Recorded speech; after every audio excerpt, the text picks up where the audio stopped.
Akhirnya jembatan Waikawanua sudah bisa dilalui kendaraan dari dan ke kota Masohi. Puji Tuhan hari ini jembatannya sudah bisa dilewati kendaraan, kata pejabat pembuat komitmen dalam kurung PPK 2,2 Pulau Seram, Yani Latuheru di Masohi, Kamis 31 Agustus 2023. Dikatakan total pengerjaan jembatan darurat itu diselesaikan selama 31 hari terhitung dimulainya pekerjaan pada 1 Agustus 2023.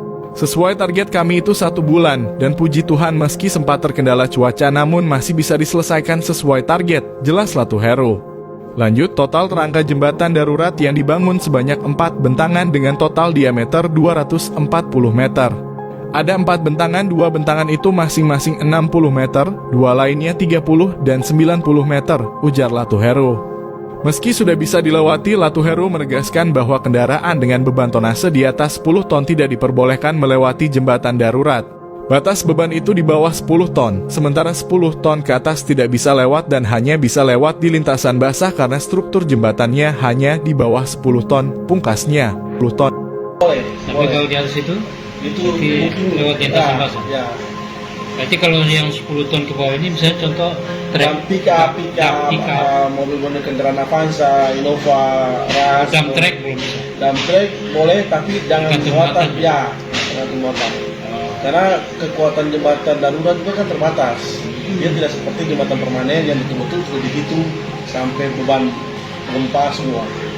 Ini namanya jembatan darurat, jembatan sementara.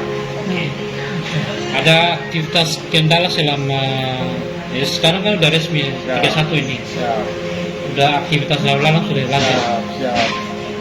Mungkin ada beberapa sih kendalanya, artinya cuaca. Artinya kita berlomba dengan cuaca kan, tapi ya syukurlah. Yang pertama, kedua ya stok jembatan yang tadinya kami khawatir rangka jembatan itu terbatas, tapi akhirnya sudah selesai. Sip. Jembatan darurat. Mungkin masyarakat dapat mempergunakan jembatan yang sudah ada ini dengan semaksimalnya. Artinya kendaraan-kendaraan yang lewat ini tidak semua kendaraan, tetapi ada aturan untuk melewati jembatan darurat ini. Misalnya tonase di atas 10 ton itu bisa dialihkan di lintasan basah yang sudah didesain juga.